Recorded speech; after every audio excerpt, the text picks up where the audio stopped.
Yeah, on. Two twins.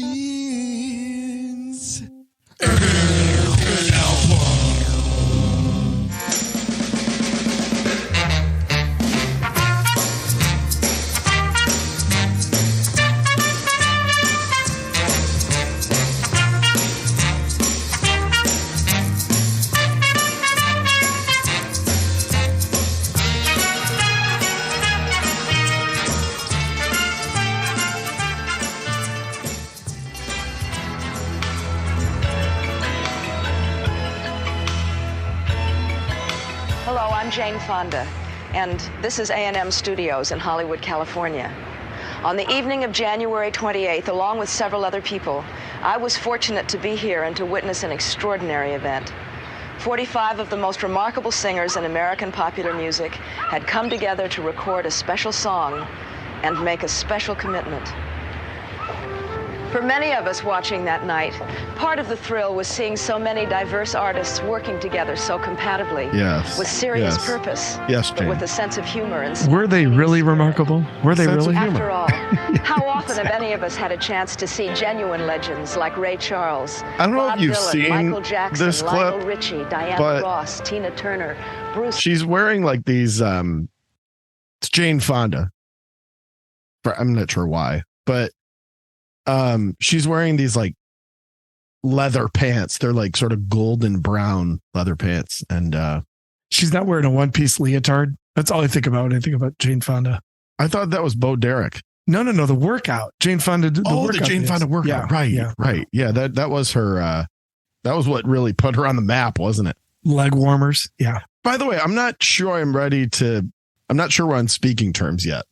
Wait a minute. I was going to thwart the show with something else. I was going to take on your role today and bring up something that I wanted to ask you about. Oh, So now- really? Yeah. Because I'm going in more of a fantasy football direction. Oh, okay. Well, mine does have to do with football. Can we do mine first? Well, let's just do yours because I don't even want to talk about the fantasy football thing. It's You're too. not It's happy. too. Look, here's the headline: Nubs joined. I've had this league for a few years. Nubs joined it 2 years ago. Because, it was like, yeah, he wanted to be a part of a league, and it was, we got a good league, and he'd be a good, good fit. And I was like, whatever. Let's toss Nubs in there. Remember, because this is going to piss you off more. I used to bitch about fantasy football all the time. Oh yeah. That's a good point. So like 10 years ago, Nubs was like, fantasy football's stupid, and it screws up the way I watch the game. Screws up the way I watch the game. It's a waste of time. And it's like, all right, whatever. You know how Nubs can be. The audience at this point knows how Nubs can be every so often, like kind of too cool for something, and he was definitely too cool for fantasy football. But then that changed. And it was like, all right, let's have him join our league. It'll be fun. And, whatever. Well, the rat bastard has won it twice in a row, and then we played each other this weekend, like yesterday, upon the taping of this, and he's going to win. And it's really irritating. Why? So, you if I was going to lose to anybody in this league, I'd want it to be you. I'd be happy for you. see, that's a really kind thing to say, but it's so easy to say after you've won it twice in a row and then you just got done beating me in here in week 4 or whatever. Well, and beat you in the finals both years or one of the 2 years. See, like, so, Right? so, that's really easy to say. You could be the good guy right now. Right. But I also had a quarterback who, basically died on the football field in like, in like the According to the media. Yeah, exactly. Yeah. Well, I thought so too at first. But I think you're going to bring up something to lift my football spirits back up. So, at least if I'm anticipating this correctly. I was going to interrupt you addressing the Jayhawk in the room. I want to address the Jayhawk in the room to your 5-0. Yeah. After all the years that you've put up, now you had a couple of good years there in the 2000s. We all know that, but Right. you have been through hell with your football program. Yeah. And now, dude, you're 5-0. Now, I don't like ESPN Game Day. It's just gotten too I don't know. Yeah.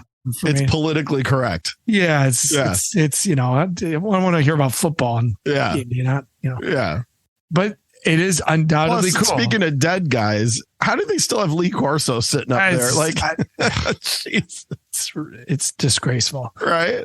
So game day is headed to Lawrence, Kansas I know. this weekend. Until you guys are 5-0, you're going to make a bowl game. We talk all off season about what our hopes and wishes are for our schools. And you said, if we could just make a bowl, I would be so happy. Oh yeah. Yeah. The expectations are very low for KU football. And I got to say, like, my buds used to like laugh at me because like I was so into it and hopeful for the football part. Cause I mean, obviously basketball is amazing at our school. And like, there was one game when I was in college and we played Kansas State and it was kind of raining and we were down 30-0 at the end of the first quarter. This is a true story. And I was there with like 10 other people. And I just remember thinking like, is this a way? Like, am I just torturing myself? It's almost like being a Lions fan, right? And you can sympathize with this. It's like, should I be doing this? Should I just move on? Right. But it makes it, and this is why I would say just stick with the Lions and stick with, any of you others out there that are just passionate about your sorry ass team. It does make it that much better, when you're good. Because now we got all these people jumping on the bandwagon. That's great. I'm all for it. Jump on. But, it's pretty cool when you fought for it from the beginning. But hey, we could still screw it up, dude. In 2009, we started 5-0 and then lost 7 straight, didn't go to a bowl. So you're not going to lose 7 straight, but you're probably not going to be 12-0 in the playoff. But your goal was to make a bowl. Oh, yeah. And you know what? You're going to make a bowl. Well, one more to go. But one more to go. The game day thing's pretty amazing. And yeah, that does make up for that. And the Chiefs beat the crap out of Tom Brady last night. Those things, I guess, make up for the fantasy football. How about the fact that your school won a national title in basketball this past? Yeah. I mean, let's not get too woe is you here. Jesus. Well, it's really just fantasy football. And you're the main problem. But, the show must go on. Listen, it's all luck. It's all luck. Fantasy football. No, you know what? I'm starting to think that it's not. I mean, I believe you do have managerial skill. I mean, at some point you have to say it. You're undefeated. You're the only undefeated team this year. You've won the last 2 years. So this can't just be, hey, just listen, luck. At some point the ball bounces the other way. I don't think it's just luck. It's just luck. Luck, man. Well. So welcome to Two Twins and an A-side. Yeah, exactly. I think we've sort of talked about this before, of the idea of doing an episode about a song, and kind of bounced around some things and thought maybe at some point it'd be fun. And this is episode 80, by the way, which is cool. We thought for episode 80, let's give it a go. Now, we chose tonight's selection as kind of the first go at this, but Nubs, I'll be honest, it was a tough choice. I was either choosing between tonight's selection or this tune.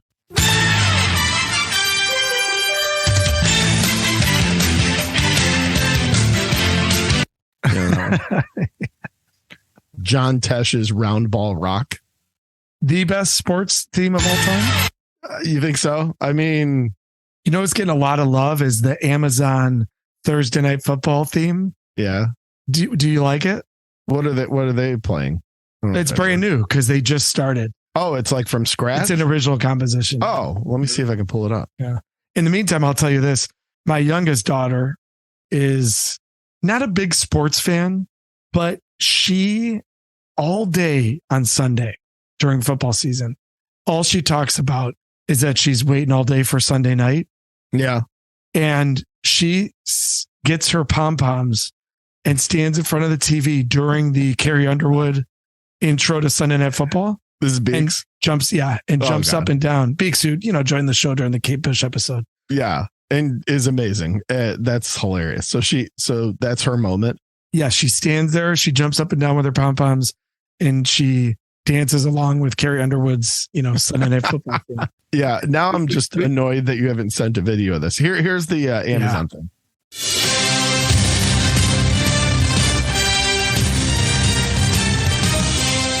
Is it this? Yes.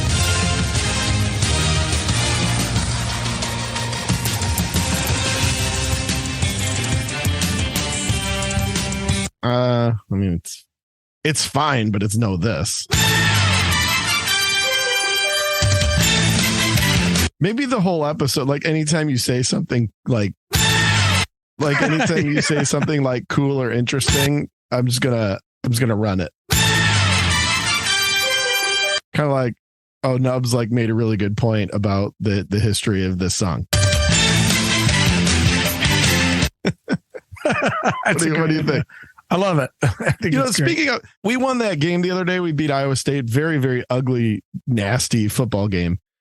And like, people were almost like, it was like, wow, that was really ugly. It was like, we just beat Iowa State. Like, we're 5-0. Like everyone, there were people that were kind of like, almost like bummed that we didn't play like a perfect game. And meanwhile, I was like this.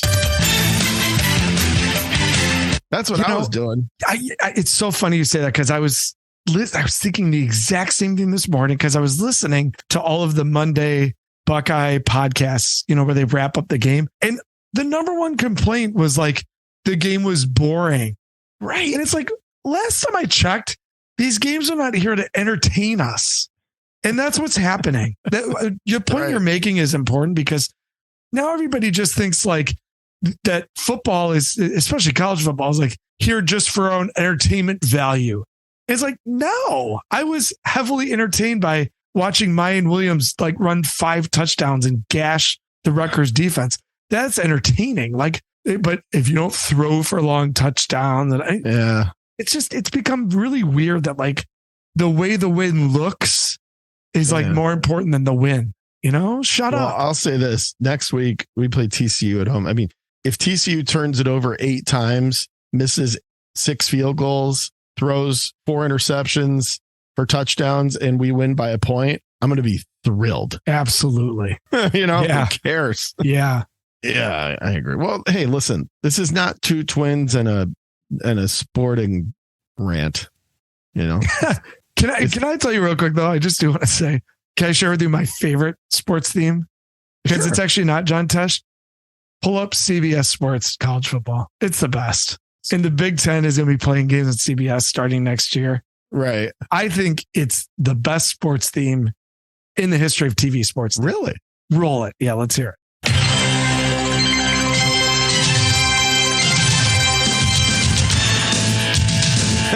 Yeah. That's pretty good. Yeah. I mean, you're ready to play. Yeah. Yeah, that is a good one. They still run that, huh? Yeah. Yeah, they do. Well, maybe we'll have to do an episode just all about sports themes and montage music, By the way, did you ever see the SNL skit with the John Tesh song where Sudeikis is John Tesh and they got the guy singing along with it, and he's going basketball, gimme the ball, and they're like, well, that's good, but let's try it without the singing, and John Tesh is pissed off, That's funny. Yeah, it's pretty. That must have happened when Saturday Night Live was still watching. Oh yeah, it was like 10 plus years ago before it got to be a hard watch or a non-watch, really. But yes, let's pivot. Let's pivot to what we're here to talk about on 2 Twins and an A-side. And there's this expression that, the kids have all these expressions these days, and it's hard to keep track with what they are and what they mean. They hear them on YouTube and then they say them, and you're like, where the hell did you hear that? And what does it mean? And one of them is hold my beer. You know that one? It's like, I'm about to outdo what you just did, or outpace what you just did, or one up what you just said, or whatever, hold my beer. And We Are the World is like the ultimate hold my beer project, if you think about it, because it sort of stemmed from something that preceded it in another land across the pond. And typical America yeah. Like, all right, well, we can do that way better. Here we go. See, here's where I got to go jump in and go, because you just made a great point. Yeah, I don't have the trigger here, but good point, T. Yeah. Right? Right. But hey, before we hold anybody's beer, why don't we take it round and round, buddy?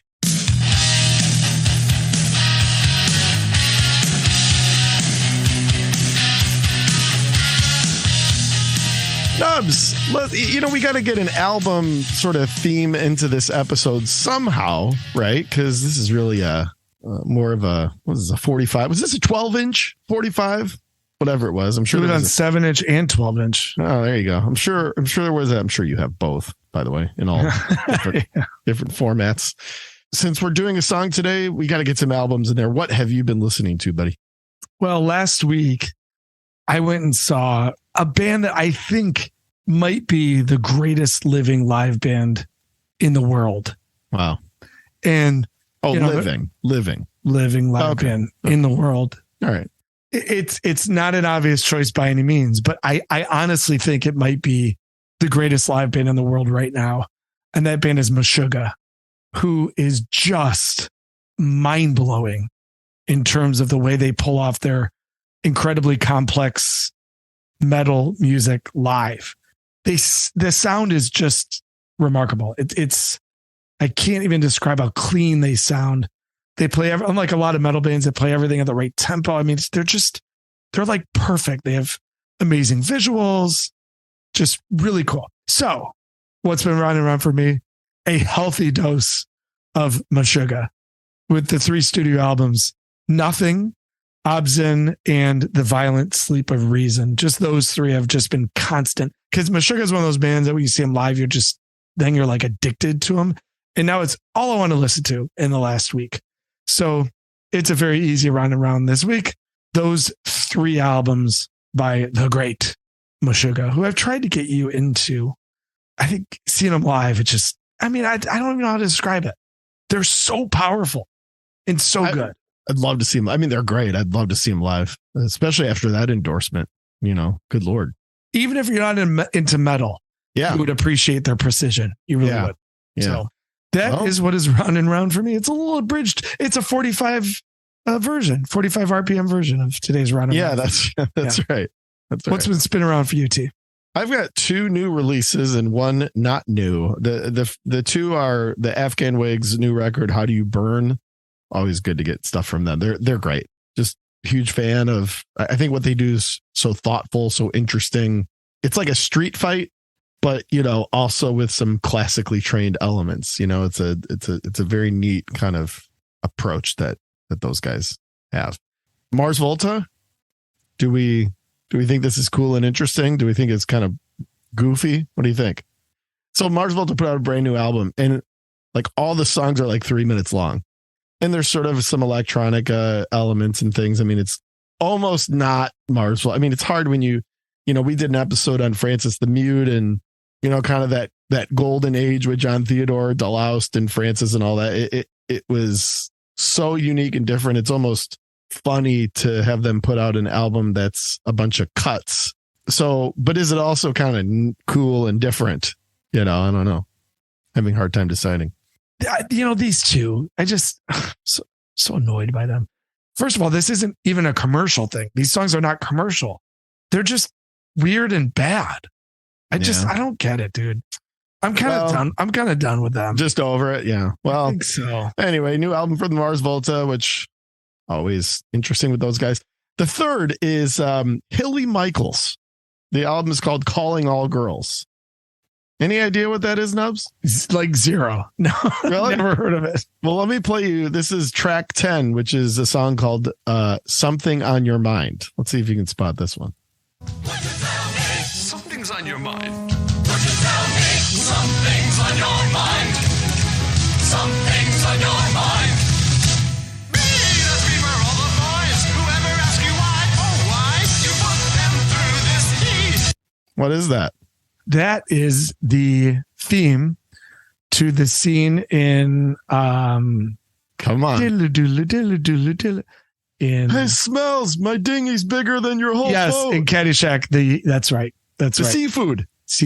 The seafood scene. Wow, Scene. You tracked down that song. It's a song called Something on Your Mind by Hilly Michaels. Now, good for you. Hilly Michaels was the drummer of Sparks. You can hear little Sparks in there, right? Now that makes sense. Yep. Yes, you can. because I actually thought it may have been a Sparks song, just the more I learned about that band and everything. But yeah, Calling All Girls. And it's a great album cover too. I guess it's hilly, just sort of laying on a lawn chair. It's pretty. Is that one of the? Is one of the brothers playing the keyboard part in there? It sounds. I think so. I mean, I think those guys appear all over the thing, and yeah. Hilly Michaels. Well, that's great. That's what's around for me now. Hilly Michaels did not appear on We Are the World. Now, some would argue that he should have been there. Maybe the only 80s artist that didn't. Yeah. Well, we'll talk about that. There were a couple of surprise faces, and there were also a couple of surprising omissions from the roster. And we'll get to it. In fact, why don't we just get to it right now with those Dirty Deets. You want some dirty deeds? Yeah. You want some dirty deeds? All right, buddy. We are the world. We are the children. We are the ones to make a brighter day. So what do you say we start giving? Huh? Was released on March 7th, 1985. It was recorded 2 months prior on January 28th, 1985. Not even 2 months. At the A&M studios in LA. Now, the recording started at 10:30 p.m. Nubs, do you know why? Because pop stars hate waking up early in the morning. This is true, but it's because it was the night of the American Music Awards. And everyone gathered afterwards, sort of incognito. So this was pre-social media. This was back when the world was somewhat normal, right? And you could sort of keep some of these things under a hat. Well, they basically planned to have all the top musicians the night of the American Music Awards leave the award show.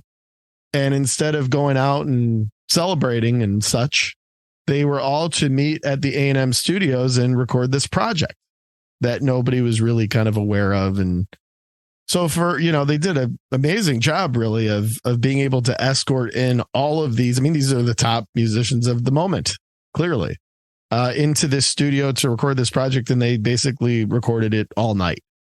So it started at 10:30 at night and it wrapped at about 8 a.m. So this was an all night affair. There's a documentary. It's part of the Jane Fonda thing that we played at the intro that sort of captures everything. And it's very funny, but it's also very interesting, to think that these guys were still in their like outfits from the award show, and they came in and did this track. So they did this mostly so no one knew they were there. Now, these were the American Music Awards Lionel Richie hosted. Pretty big night for Lionel, seeing that he hosted the awards. This was the show where he won an obnoxious amount of awards as well. And he also was obviously the co-writer of this song. So, and I'll tell you, you watch this documentary and you see why Lionel Richie was successful. He's like in charge. He's like kind of really the head coach of this whole operation. And it's actually pretty neat to watch, but it's kind of like, wow, like it was impressive. He hosted the award show, showed up to the studio, ran basically lead director. Even though Quincy Jones was technically the musical director, Lionel was the one really barking the orders for the most part in pulling off this session. Pretty amazing. The song was written by Lionel Richie and co-written by Michael Jackson. The album version, or I guess the single version of this, was 7 minutes and 2 seconds. And they did a single version that was 6 minutes and 22 seconds, so 50 seconds less. I don't know why even bother. Right. But and I don't even know what the real difference between the two. I don't know. Maybe the single version just fades sooner. This was released on CBS Columbia Records and has since become the 8th top selling physical single of all time at about 20 million copies. So, clearly this thing was a big deal. Now, how does the Hold My Beer thing come into play? Well, this was really kind of a response to something that happened over in England called Band Aid, where they did a little tune called Do They Know It's Christmas?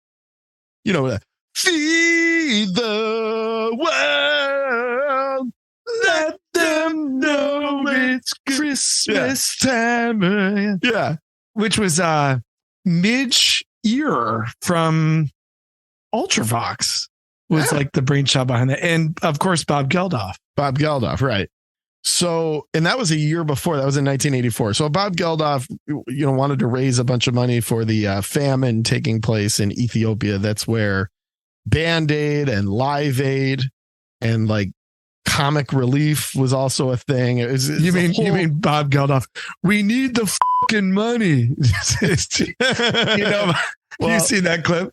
Yeah, there's a funny Bob Geldof thing here, but okay. So before like Bob Geldof and all those guys that did the Band-Aid thing could even like sit down and have a smoke after, Quincy Jones and Lionel Richie and Michael Jackson and this team had already kind of said, all right, we got to beat them. We got to make a bigger, better song that raises more money for starving kids. It became this like weird competition thing, I suppose for a good cause. I don't know. But by the way, on the Band-Aid song, you got Phil Collins on drums, which you can tell when you listen to it. And John Taylor on the bass during Duran. So, it was kind of like USA for Africa had to step up its game here because these were legit. I don't know, was Bob Geldof? I mean, was he I guess he was in the Boomtown Rats. He was sort of a musician, right? I mean, sort of a successful musician, I guess, I don't know. Yeah. I mean, for sure. Boomtown Rats were, yeah. I mean, he's a legit musician. Yeah. And a hell of a good interview. Have you ever listened to Bob Geldof get interviewed? Yeah. I mean, he's great. He's so honest and he's very honest. Cheeky. And, well, of course, he was a very, he was a, accomplished actor too. He was Pink in The Wall. You want to call that acting? Yeah. Right. Very busy actor. Yeah. Right. It was an interesting time. This was the mid 80s and like philanthropy became very hip. It did. It became kind of like a cool, it was kind of like everything was big in the mid 80s. It's like, how big can we do this? And, philanthropy and fundraising and arena spectaculars and in this case, studio spectaculars and all this just became kind of a thing to do. And it spawned on maybe the greatest, friend of the show, Lobo. We cannot let this episode go without mentioning Hearing Aid. Great friend of the show, by the way, Lobo. Stars, which was the heavy metal answer to so the Band-Aid did it, and then USA for Africa did it, which was all the pop stars, right? And then all the metal guys were like, well, shoot, we gotta make sure everyone knows that we like to raise money for starving kids too. So they maybe the worst name of any project ever, Hearing Aid. Hearing Aid. Ronnie James Dio. We're stars. Yeah, here, let's give you a taste of it. I mean, it's.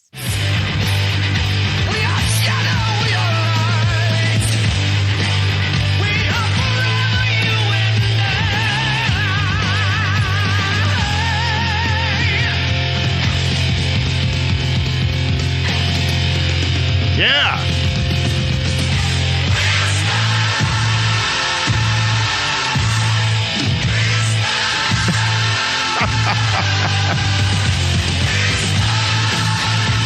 It's great because like they did the whole setup like We Are the chorus setup where they had everybody sort of standing in rows and all that, and it's like Ted Nugent's in there and like the guy from like Wasp, and like Dan Dokken and Spinal Tap. Just out of nowhere, there's Spinal Tap in character. I mean, it's and this song is all it is like Rainbow in the Dark down a half step. Yeah. Like it's the exact same song. And I love too, they're doing the whole, because the video of all them singing is great. They all got the 1 year covered, Yeah, that's right. That was like the cool move was do the one headphone on the ear, right? It's sort of like an 80s move, I guess. So you could like hear the room, but also hear what's in your headphone. I don't know, but Hearing Aid. I mean, great. Great. What's in my bag, by the way, from Twiggy. Geordie White.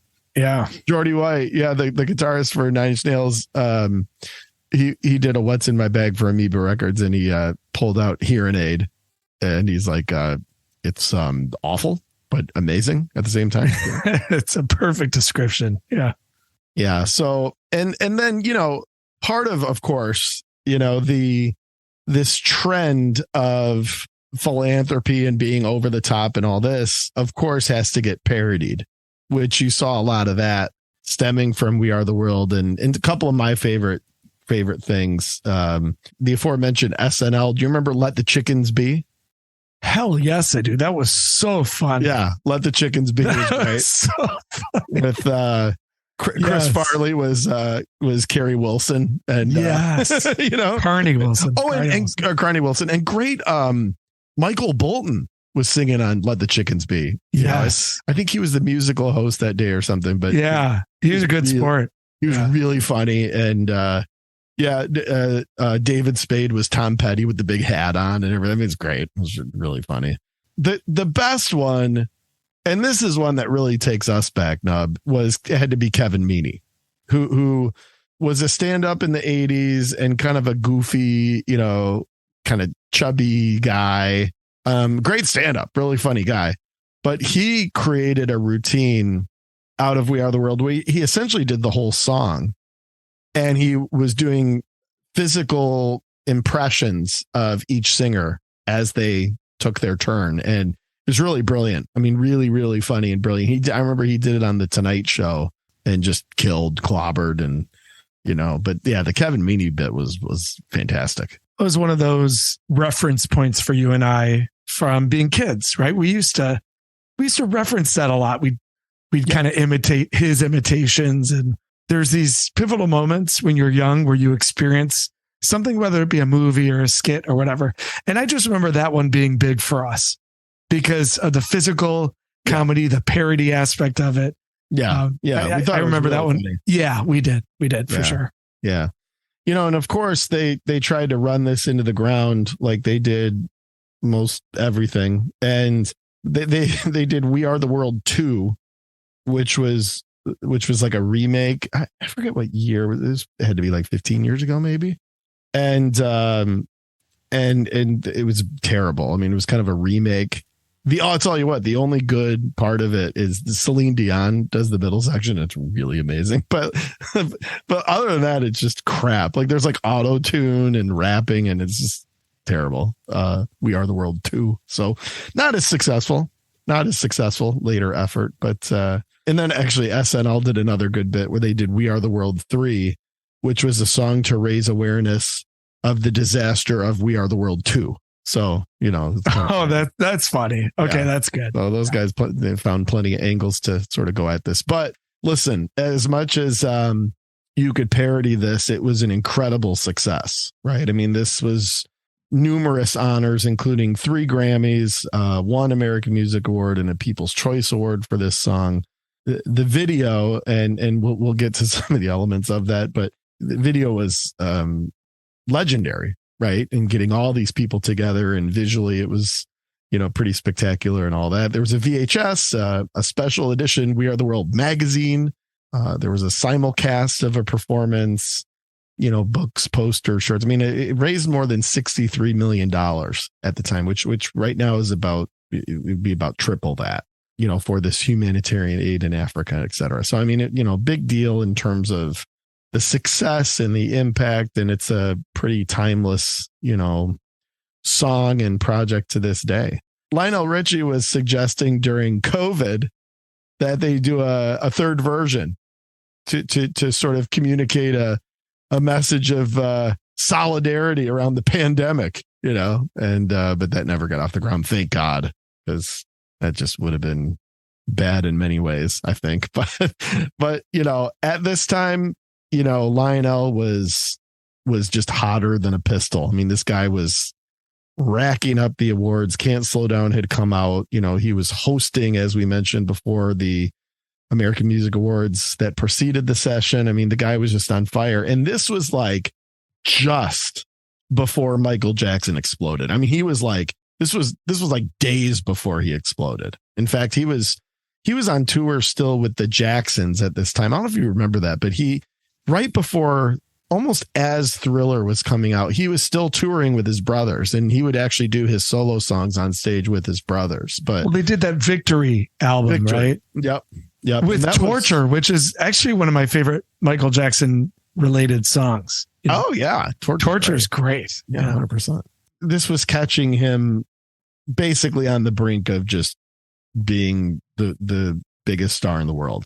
There were a lot of really interesting things from the session, but one of the most interesting things, Nub, is there were two, at least in my and many others' view, just glaring omissions from the group.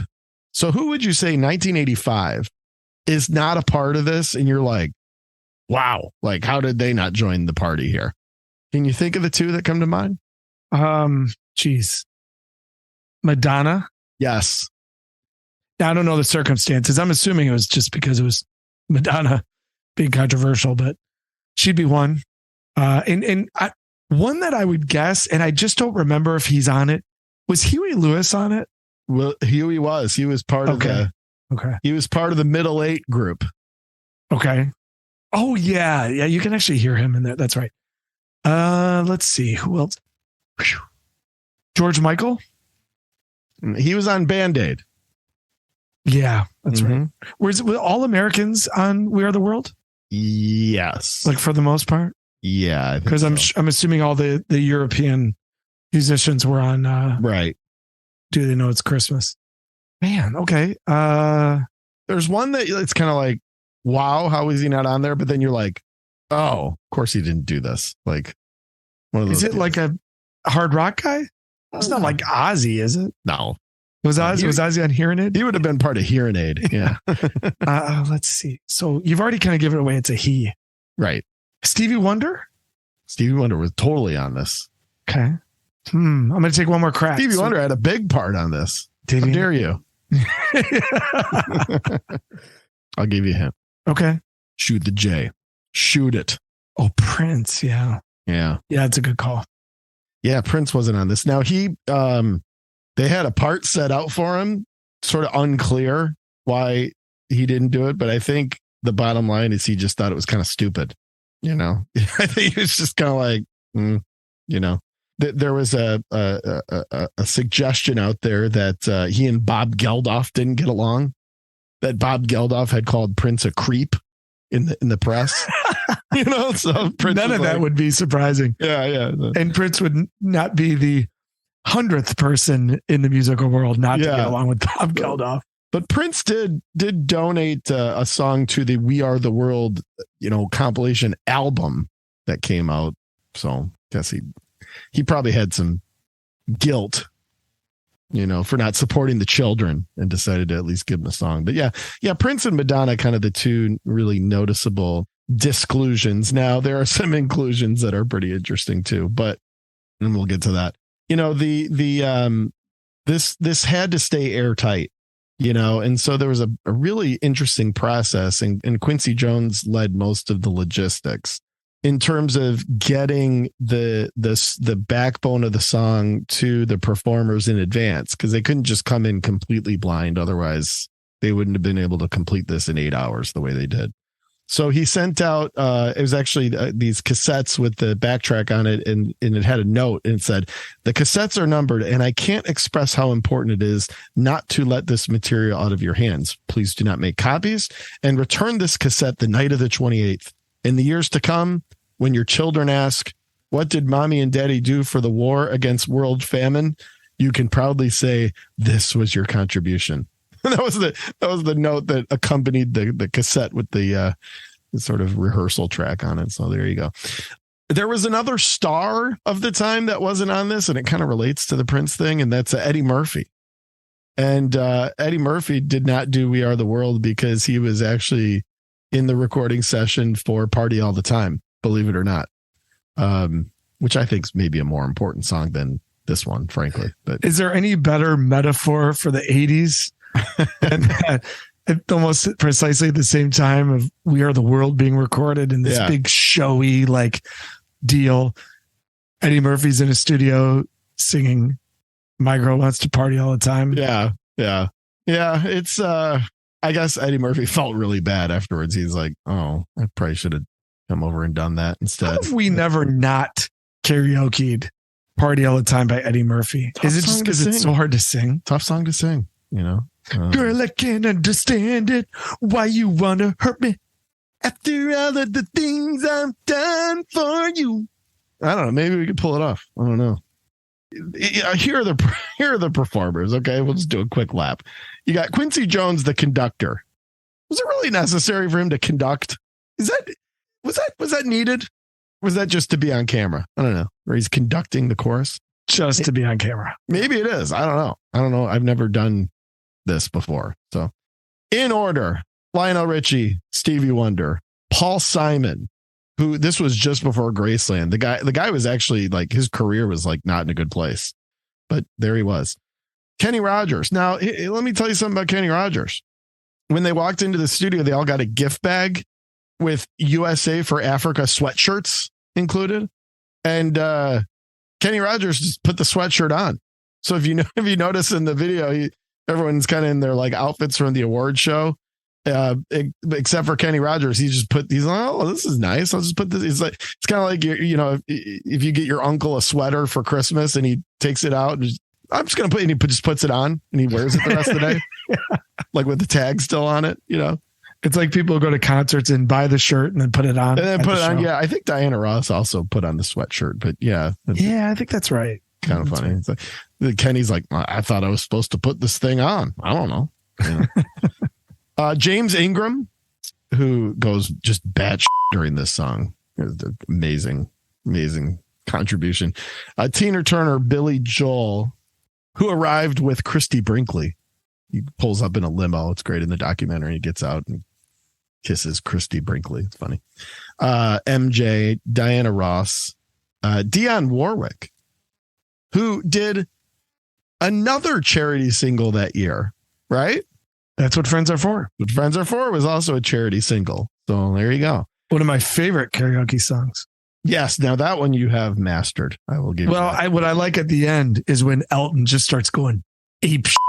Just I keep shining, keep smiling. It's great. Yeah. Yeah. There's a lot of that in these tunes where just you got somebody who just goes off the handle, Exactly.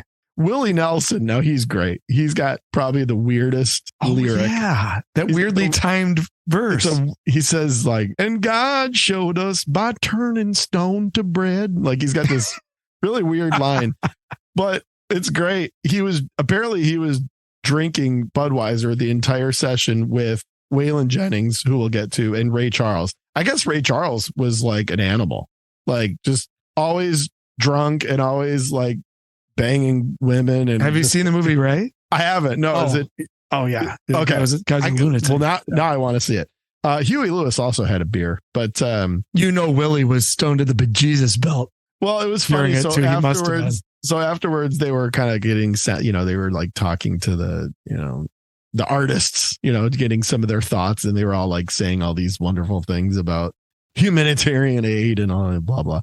And Willie Nelson goes, well, I don't do a good Willie or anything, but he's like, well, the project's great, but wouldn't it be nice if we did something for our own country? It's just great. So like already the nationalism debate, But then he did, right? He went and did Farm Aid. He did Farm Aid, of course. So good for Willie. Absolutely, yeah. So, but that's funny. I mean, just hilarious. Al Jarreau, who I maybe couldn't pick out of a lineup, but he was on. You don't like Al Jarreau Boogie Down? Do you know that song? You can move I just to get my boogie down. You don't know it? I wish y'all could see Nubs, not just his vocal performance, but the little shimmy he's doing. Totally. Bruce Springsteen, we'll get to him. He has a big part in this one. Kenny Loggins, Steve Perry. Now, Steve Perry, when you watch the documentary, it's cool because it's pretty raw. Like you get the performances. There are multiple takes. It's not like they nail it the first time. These guys they're sort of working it out as they go along, and everybody sort of has to like try different things and piece through it. And like at some points they're a little flat or they're a little short, whatever. Dude, Steve Perry, like one take, nails it, and then just sits there the rest of the time watching everybody else stumble on themselves. I mean, it's clear how much better of just a pure vocal talent he is than basically everyone else in the room. I mean, it's just astounding. And he didn't say much during the session. He seemed like kind of bored. But the one person he said, okay, now that's a voice, like he was visibly impressed, was Cyndi Lauper.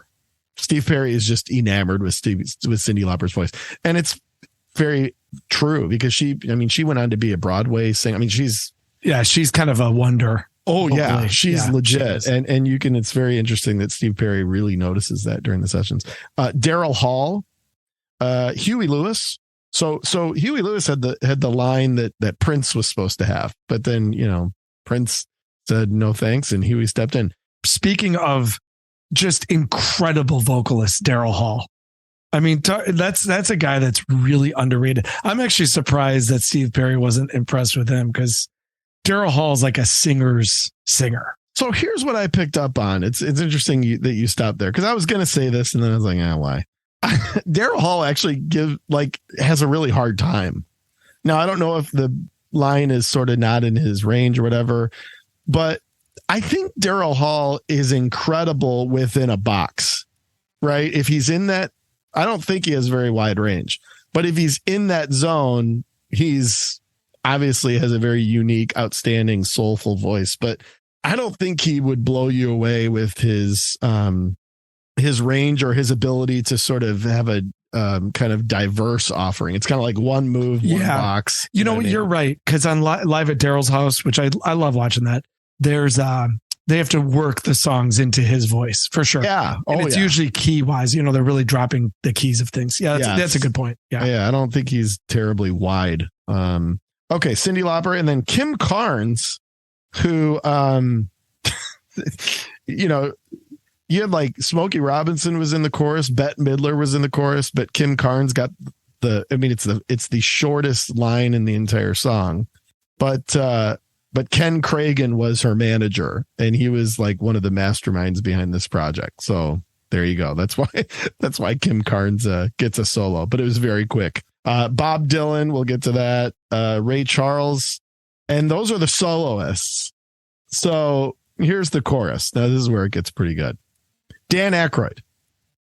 You notice him. He's wearing glasses. He's in the chorus. It's like, what? But Blues Brothers was right. A thing. Yeah. They had like a top selling album. So there you go. But I guess he has a story. He ended up there by mistake. I don't know. It's a whole thing. But anyway, Dan Aykroyd's there. Harry Belafonte, Lindsey Buckingham is in the chorus. So kind of surprising. I have another one. It's like, maybe Lindsay should have gotten a solo. I don't know. The whole news is there, as in Huey Lewis. Oh, I love the news. They're all there. Yeah. All of them. They all made it into the room. That's how big sports was. I mean, the news. Yeah. So, anyone, you watch the video and you're like, who's that? It's probably someone in the news, right? Sheila E., Bob Geldof, who, so at the beginning, and you see in the documentary, Bob Geldof gives a speech to the performer, to the artists, and they're all kind of buzzing from the award show, and they're all kind of like talking to each other and hanging out, and they're like getting autographs. It's cute. They're like getting each other's autographs and stuff. It's a whole thing. Well, I don't know, Quincy Jones or whoever brings in Bob Geldof to sort of like give some inspiration, and he gives the most depressing speech like you've ever seen in your life. Like I would have probably just left, In fact, Waylon Jennings was supposed to be a part of this. He was there in the studio and he took off. He's like, this is stupid. He just laughed. Did he really? I never heard that. Yeah, which is great. But Bob, they show this speech, and Bob Geldof's talking about the kids and how like we all suck and we're not doing enough. And it's just great. It's just, and they keep panning over to the artists and they're all like, oh shit. Like, yeah. Guy's Buzzkill. Yeah. Very, very funny. Okay. Jackie, LaToya, Marlon, Randy, and Tito Jackson are all there. All of them. So, I don't know. LaToya's amazing. She's there. Can she sing? Is she like a singer? I don't know. No. Yeah, I didn't think so. She was famous for other things. Waylon, yeah, Penthouse Magazine, right? Waylon Jennings, aforementioned, he was there, and then he's like, "This is dumb, I'm out," and he just left. Yeah, he had a couple beers with Willie Nelson, and then just left. Bette Midler did not get a solo, which kind of funny because she's awful. John Oates is there. John Oates made the chorus. Very funny to watch him sing. Very funny. You know, I don't even know if I ever saw his teeth. You know, but he's singing. It's great. Jeffrey Osborne, On the Wings of Love. Speaking of karaoke favorites, all three of the Pointer Sisters are there. So, you know, like you see like the three gals and you're like, who are they? It's like, oh, that's Anita, June, and Ruth. And this is like the first time ever they're not singing about, you know, the big, strong men, you know, or, you know, want to be held and caressed by a big, greasy muscle man or something, right? Like they're actually singing about something other than that, which is. I'll tell you what I would have wanted to do afterwards is go to the Pointer Sisters after party. Yeah, that's where I would have wanted to be. Well, you know, especially after all that humanitarian stuff, they had to get out the, you know. Oh, they were all worked up. Yeah. Definitely. Yeah. Those gals are nuts. They could show you a thing or two. Oh, those ladies? Are you kidding? Yeah. Yep. Couple other things, and then we'll get to the needle drop. There's so many nerdy deets with this one, man. It's almost like hard to take your pick. There was at one point, this was actually what really pissed Waylon Jennings off was, there's a call and answer in the song where the chorus sings "Our World" and then they sing "Our Children." Right? Originally, this was Michael Jackson wanted to sing a line in Swahili. So instead of saying "our world," he wanted them to go "Shalom." And instead of saying "our children," he wanted them to go "Shalinge." And Waylon Jennings like, this. I'm out here. He just took off. Like not doing that.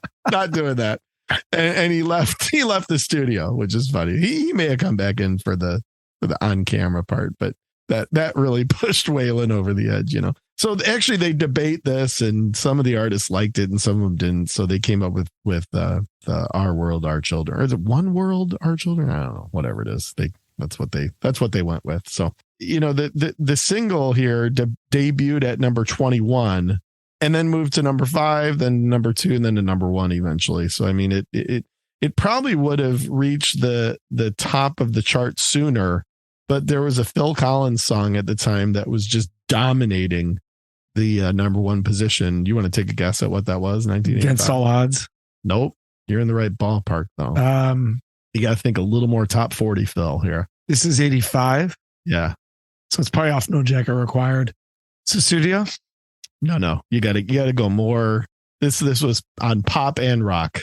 In 1985. And easy listening. Oh, was it one of the covers? Nope. So One More Night? One More Night. Yep. Yeah. It was One More Night. Yeah. Yep. So in, you know, that was obviously a song that was enormous crossover song in terms of easy listening radio, pop radio, rock radio, right? So We Are the World eventually overtook that, but it took some time to sort of crack the nut there on Phil Collins's One More Night. As I mentioned, watch the documentary. It's really cool to watch them work because there are the leaders here, and Lionel Richie really is he's sort of the alpha in the room that is keeping the project moving, keeping everybody on task, helping them with some of their improvisation and things like that. It's pretty neat. It's pretty neat. They broke into a impromptu singing of Deo because Harry Belafonte was there. He was in the top row, and somebody just started to going, "Day, he say day, he say day," and then next thing you know, they all sang Deo for like 5 minutes, and you know, a little tribute, I guess, to Harry Belafonte who was in the room. Watching Bob Dylan work through his part is just absolutely hilarious. So make sure if the documentary is like an hour long, but you got to see the Bob Dylan part. He just has no idea why he's there. doesn't really want to be there yet. He's a very kind guy, and he's very humbled to be around all these other famous people. You can tell, and he wants to do a good job. And you can tell that he and Quincy Jones were buddies. They definitely had some sort of a relationship. So, but it's pretty funny. I mean, his part in the song's funny, and watching him kind of work through it and rap it and all that is great. And then the last thing I'll mention here is Ray Charles. So Ray Charles did not actually like sing the song. And again, this just going back to just him being just a wild man, just genius, whatever. He basically came into the studio after everybody else was done and just had them play the track. And he just like improvised. He just went all and did his thing. And they cut it up and sort of cut it up and pasted it into proper moments of the song. But you can actually hear it. His parts are not really on time, and they're sort of scattered, but they're pieced together perfectly. And then part of that reason was Ray Charles came in and said, roll the tape. I'm going to do my thing and I'm going to leave, and that's why in the video, he's all by himself. He's not, I don't think you ever see him with the other group, because he basically came in, sort of did his like improvisation move in the microphone, and then he left. And then it was left to the producers to figure out how to weave it in, and they did a really good job. So, Nubs, any other nerdy deets you can think of on this one? I would be interested in just the figures of the sales. Earlier you mentioned that it ranked in the top 10. I think it's such a different world right now in terms of the scale, right? In terms of sales, because we're way and well out of the era where people would go and buy physical product to the point where the sales would be that huge. But right. I think it'd be good to give everybody kind of a perspective for just how massive this was. So let's do this. The top selling singles. Now, a lot of them are really old, and stuff that we've never heard of before. But let me give you an idea of kind of where this ranks. The top selling, what the top selling single of all time is at 50 million copies now? I'll give you, how about this? Is it the Candle in the Wind? I'll give you the year. Let's see. Let's go through these. Okay, I'll give you the year, and we'll see how you do. Okay. 50 million copies. The top selling single of all time was in 1942. Jeez. I don't know that one. It's White Christmas by Bing Crosby. Okay. Yeah, okay. Top selling single of all time. And it's not close. Yeah. Like the next one down is 33 million. And it was in 1997. That's Candle in the Wind. Correct. So that's second. That's the Princess Diana Candle in the Wind tune that Elton John did. Number 3, you're not going to get it. It was in 1970. It's called In the Summertime by Mungo Jerry. Yeah.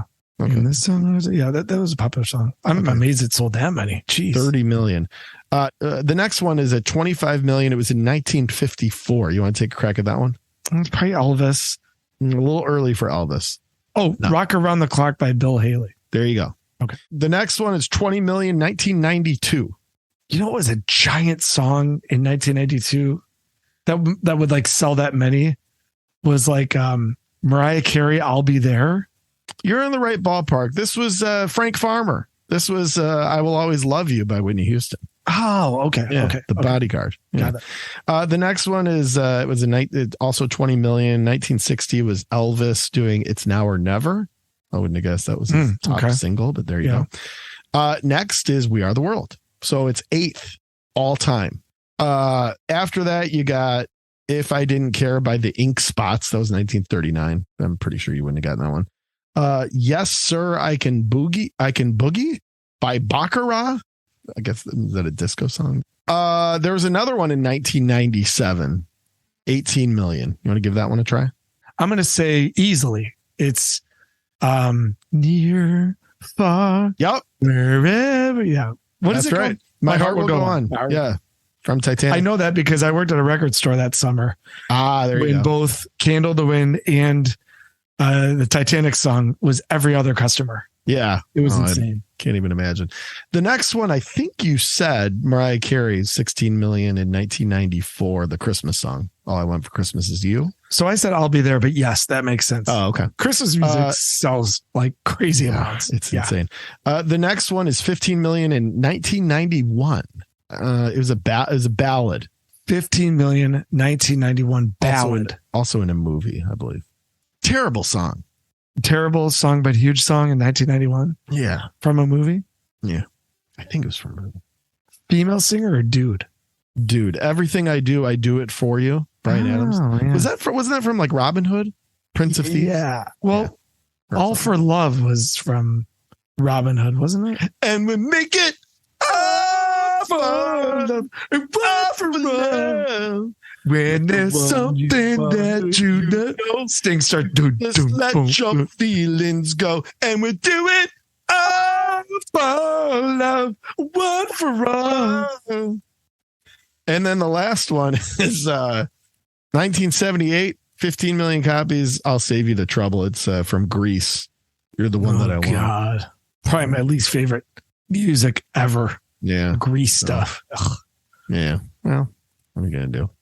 So that gives you an idea though how massive. I mean, this was massive. 20 million singles and 8th on the list all time is nothing to shake a stick at, buddy. So Nub, it's kind of unique for us, but I kind of feel like, do you have any other Wonder stories? Because I think we kind of covered it all. Right. I think I kind of ruined the Wonder story section, but do you have anything? Or no. I would end up repeating anecdotes that we've already shared. So yeah. Okay. Well, I'll just play the song because, it wouldn't be right if we didn't, it just wouldn't be right if you didn't hear that. But let's proceed. Let's plow through this tune and call it a day.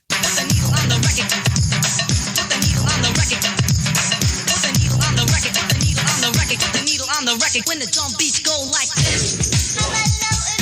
All right, so I think the move here is just to pick out a few highlights. We'll pick out a few highlights and we'll go from there because otherwise we could just listen to the whole song, but that doesn't seem like a lot of fun, But why don't we start out and obviously Nubs, if there's anything you want to take a run at here, we can, but.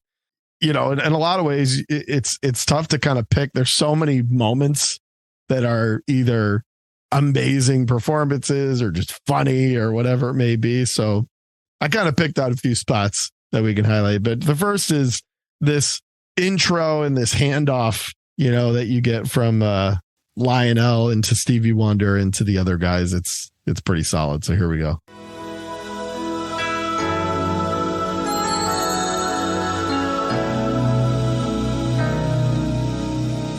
A time when we heed a certain call, when the world must come together as one.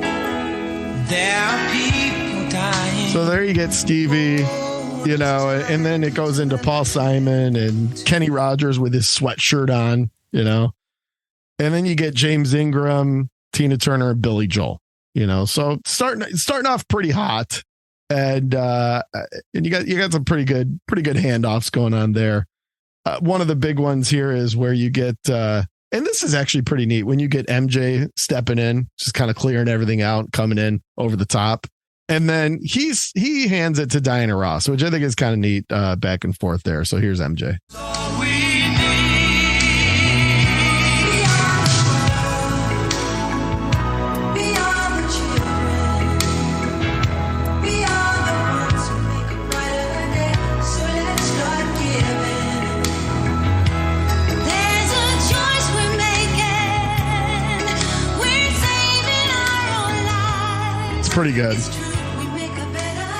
Pretty good, those two together.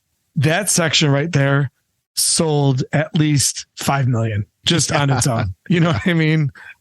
Just having Michael Jackson's voice be so identifiable. Yeah. And Diana was kind of, she was resurging at this time too, right? Because 1980 or kind of the early 80s were good to her when she kind of turned into a disco artist. So she still had a pretty relevant voice too at the time.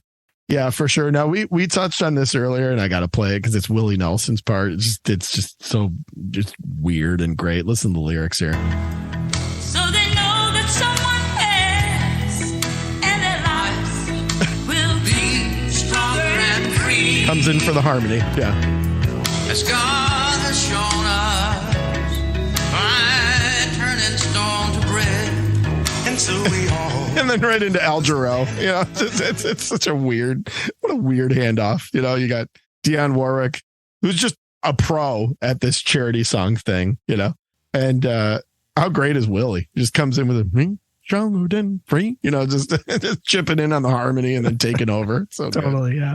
Okay. So let's talk about Bruce Springsteen for a second. So this is his first entry. Now he has a very important role in this because he comes back again at the end. And it's just going bonkers. It's funny. Apparently, everybody rolled in a limo from the award show, except for Bruce Springsteen. He drove his own truck to the session, and he couldn't find a parking spot. So he parked at a party store like 2 blocks away and just walked over, like in his like leather jacket and whatever. So, you know, for Springsteen. But Quincy Jones said though that he was, as far as just being like it's not terribly surprising, but just being like a hard worker in the studio, just getting after it, giving it his all. Like Quincy said that he was really impressed with Bruce Springsteen. It was like that guy came in and, you know, did not phone it in. He was like getting after it. And you can hear it here in his section. Yeah, it's good to hear. And you know, and we did the full deep dive into Springsteen on the Rising episode. You know, yeah, I don't love the ticket prices now. And there's a little bit of the everyman thing that's feeling a little phony nowadays, but there was a good chunk of his career where he was just grinding and kind of being the guy that he had the image to be. And that's good to hear. I'm glad to hear that. Yeah. Yeah, for sure. Well, here's his first part. A helping hand. We are the world. We are the children. We are the one to make a Funny to hear like Bruce just all rough and gruff, you know, and then you got Kenny Loggins like, we are the one above it, but the boss really, really leans in on this deal, and we hear from him again later. So then you get into the Kenny Loggins, Steve Perry, you know, Daryl Hall thing. Now, the bridge of this song, as the case with most of these anthemic kind of songs in the 80s that were heavily produced and really kind of thought through. I mean, these middle eights and these middle sections are really important. So I think it's probably the best part of the song. And you've got Michael Jackson that sort of takes it back over. And then they were calling themselves the middle group, you know, and they were having a good time with this. It took them a while to work it out, but you got Huey Lewis, Cyndi Lauper, and Kim Carnes. Most people thought it was Daryl Hannah in the video. It's actually Kim Carnes, who has a very brief line, but this middle, I think, really makes the tune. Let's give it a spin. you and me. When you're down and out, and there seems no hope at all.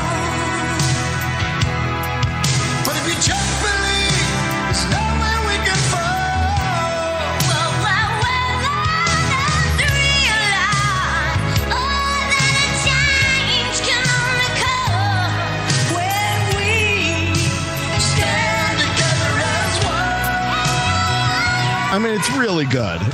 That's really legit good, you know, and I guess it took Cyndi Lauper forever to sort of figure out how she wanted to come in, landed on the wow, wow, wow, wow, you know, but I think they just nail it there. And the only problem they were having is earlier in the session, Cyndi Lauper had all this jewelry on, and it was clanking and clinging, and it was interfering with the recording. So they made her take all of her jewelry off. But once they got that sorted out, I think they nailed that middle part. It's pretty cool.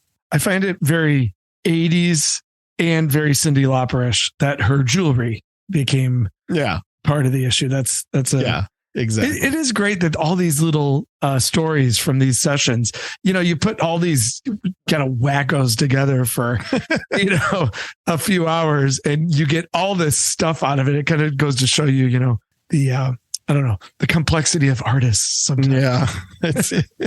And they're all in the great thing is they're all in their best behavior because there's cameras all over the place. Right, exactly. So you can even imagine. All right, now this is where it just gets crazy, just gets weird. So we're in the big chorus here, and this is where we start to get to some of the crazy stuff. Now here's Bob Dylan. This is amazing.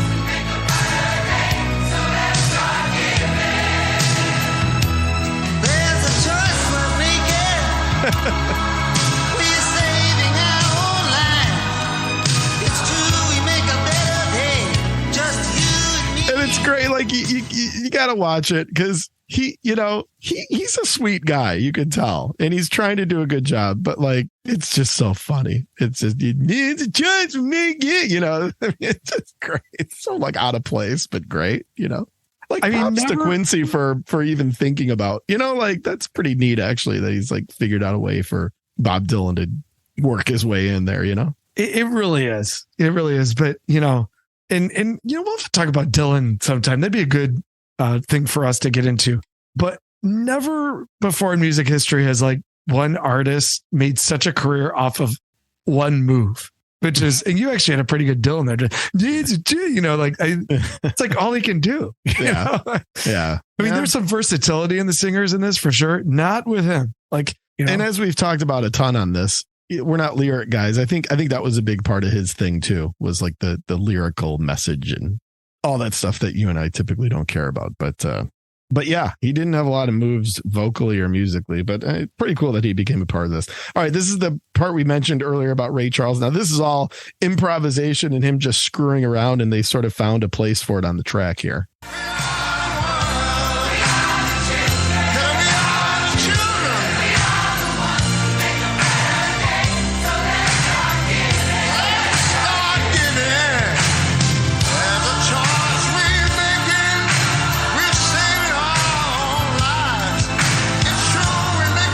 Like you can kind of hear it. He's not really on, and the reason for that is he was just doing his thing. And then they just sort of placed it in there however they felt like they could, but this is great too. This is when Stevie Wonder, and this is where Springsteen really goes bonkers. Here we go.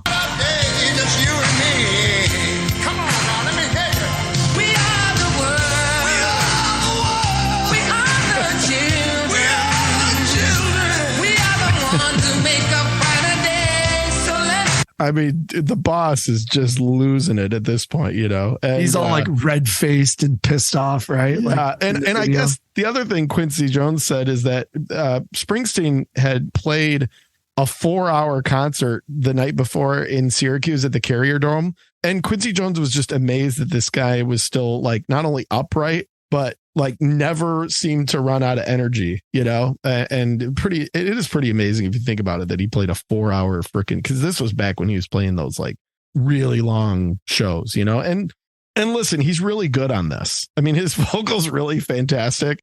They gave him a great part. He appears multiple times throughout the song, and I don't know if he ever had a better vocal than this, even in any of his own work, but in the spirit of Hold My Beer, okay, Bruce Springsteen's, going nuts and doing his thing. And James Ingram here towards the end just says, "Hold my beer, boss."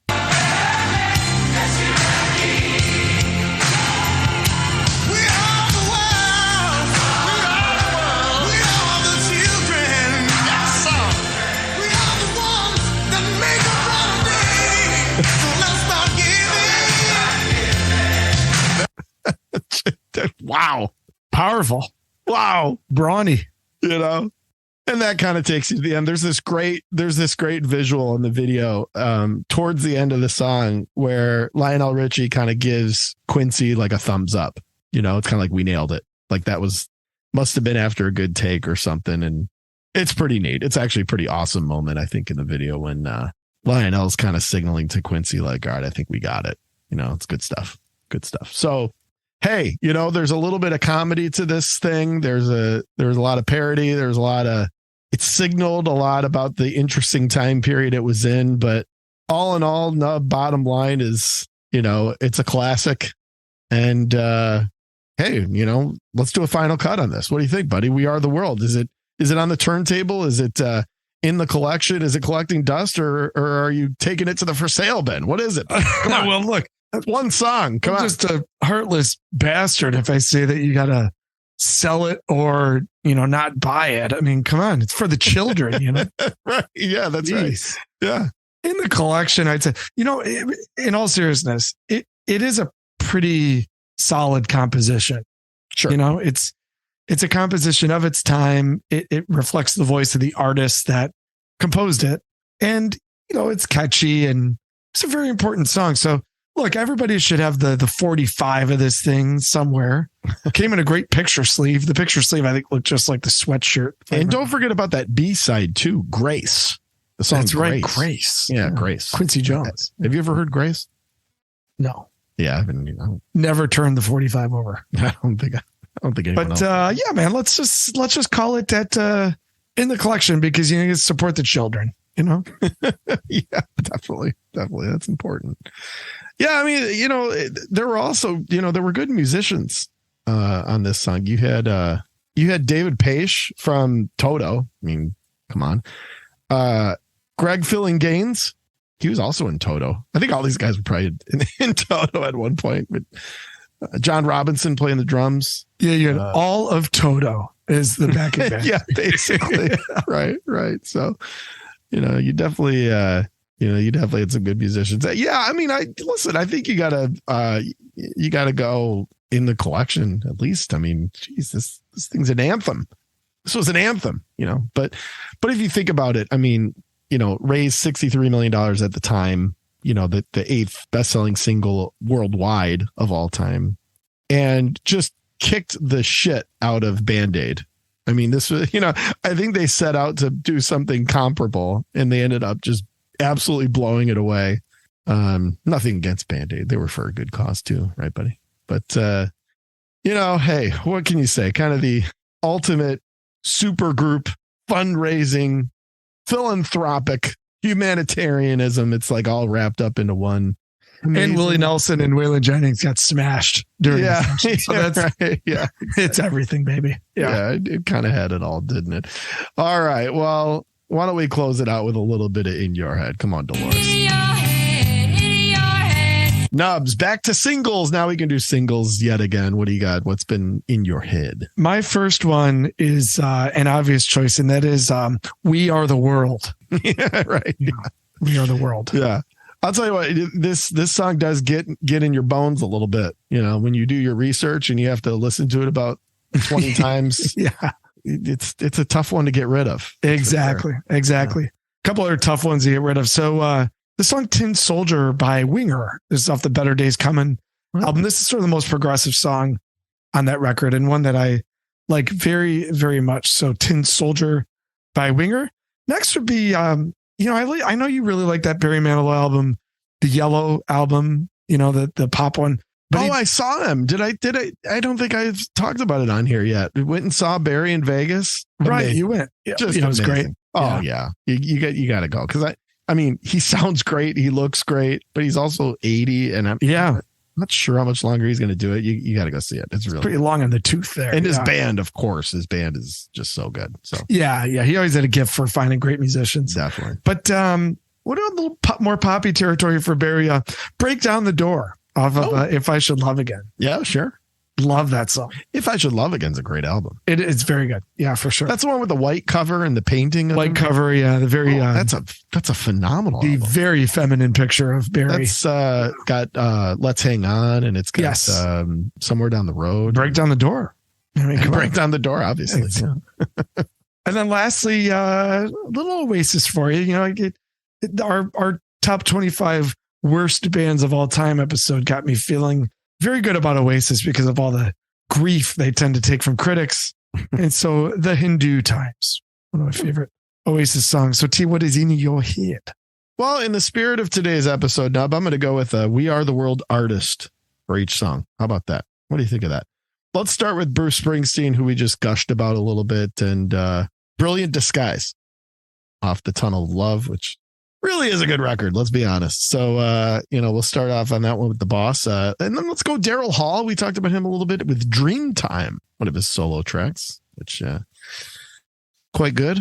And And then let's round it out with Tina Turner doing a little We Don't Need Another Hero. How about that? From the Mad Max soundtrack. That's a great song. That was much better than the movie. That's for damn sure. Often the case back in this time, wasn't it? Often the case. Hey, buddy, thank you for humoring what was a little bit of a divergence from the usual formula here for episode 80. But that was a fun one to talk through, man. Super fun. Love the choice, man. Well done. Well done.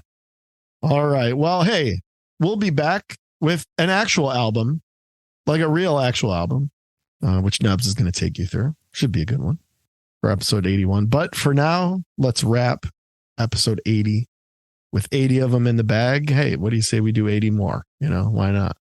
But we appreciate it. We appreciate your interest in what us two doofuses have to say.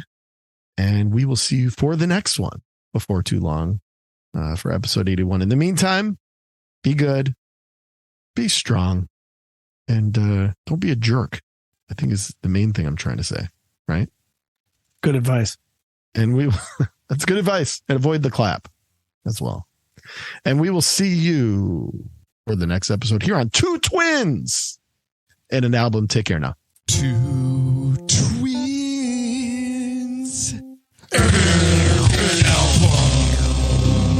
Well, that's about it. That's all we have. I hope it wasn't too disappointing. We will see you on tour. Until then, take it easy.